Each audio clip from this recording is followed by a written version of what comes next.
बारिश की एक सर्दी भरी रात थी।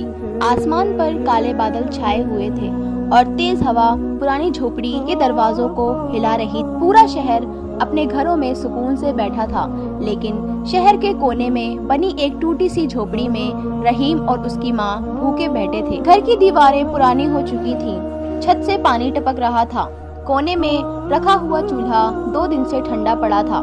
घर में ना चावल बचे थे और ना ही आटा, बस एक आखिरी रोटी थी जो कपड़े में लपेट कर रखी हुई थी।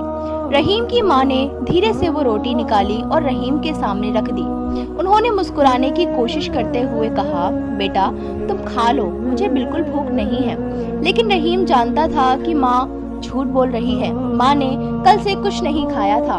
उनका कमजोर चेहरा और कांपते हाथ सब बता रहे थे। रहीम की आंखें भर आईं। उसने रोटी को देखा और माँ की तरफ देखा। उसका दिल नहीं मान रहा था कि वो अकेले खा ले।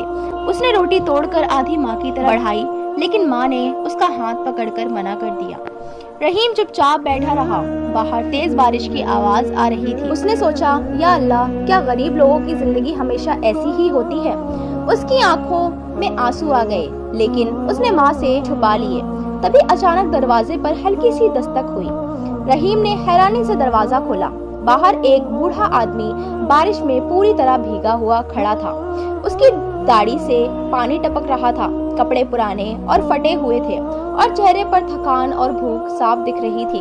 वो कांपते हुए बोला, बेटा 2 दिन से कुछ नहीं खाया। अगर थोड़ा सा खाना मिल जाए तो अल्लाह तुम्हें इसके बदले और देगा।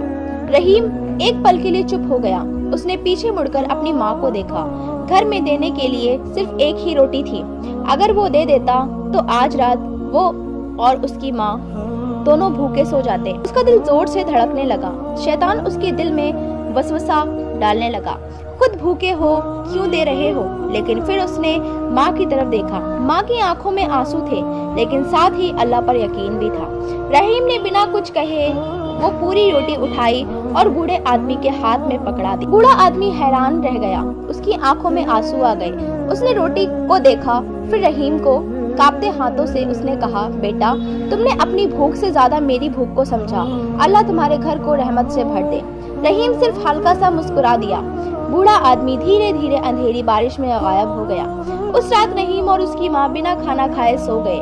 भूख की वजह से रहीम को नींद नहीं आ रही थी। वो बार बार करवट बदलता और छत की तरफ देखता। फिर उसने माँ की आवाज सुनी। माँ तहज्जुद में रो रो कर दुआ मांग रही थी, या अल्लाह, हम गरीब जरूर हैं, लेकिन तेरा दर कभी नहीं छोड़ते।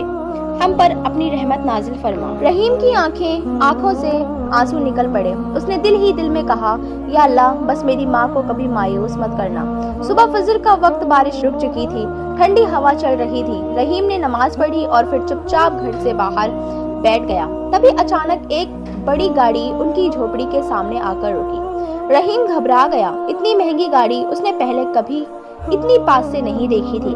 गाड़ी से एक अच्छे कपड़े पहने आदमी उतरा। उसके साथ 2 लोग और भी थे जो राशन के बड़े बड़े थैले उठा रहे थे। उन्होंने आटा, चावल, तेल, फल और कोई जरूरी चीजें घर के अंदर रख। रहीम हैरानी से सब देख रहा था। उस आदमी ने मुस्कुराते हुए कहा, क्या यहाँ रहीम रहता है? रहीम ने धीरे से कहा, जी। आदमी की आंखों में नमी आ गई। वो बोला, कल रात जो बुजुर्ग आदमी यहाँ आए थे वो मेरे वालिद थे। वो बहुत अमीर हैं, लेकिन अक्सर गरीबों के पास जाकर लोगों की इंसानियत देखते हैं। बहुत लोगों ने उन्हें डांट कर भगा दिया, लेकिन तुमने अपनी आखिरी रोटी भी उन्हें दे दी। रहीम और उसकी माँ चुपचाप हो गए। आदमी के आगे कहा, मेरे वालिद ने कहा है कि आज से आप लोग कभी भूखे नहीं रहेंगे। रहीम की पढ़ाई और पूरा खर्चा हम उठाएंगे और आपके लिए एक नया घर भी अरेंज किया जाएगा। ये सुनकर रहीम की माँ रो पड़ी। उन्होंने तुरंत अल्लाह का शुक्र अदा किया। रहीम की आंखों से भी आंसू बहने लगे। उसने आसमान की तरफ देखा। कल तक जो घर अंधेरा और भूख से भरा हुआ था, आज वही घर उम्मीद और रहमत से भर गया है। उस दिन रहीम को जिंदगी का सबसे बड़ा सबक मिला। जब इंसान अल्लाह की रजा के लिए अपनी जरूरत कुर्बान कर देता है तो अल्लाह उससे उसकी सोच से भी ज्यादा अता फरमाता है। कभी कभी हमारे पास बहुत कम होता है, लेकिन अगर दिल बड़ा हो तो अल्लाह अपनी रहमत के दरवाजे भी खोल देता है। तो अगर आपको वीडियो अच्छी लगी हो तो चैनल को सब्सक्राइब करें और वीडियो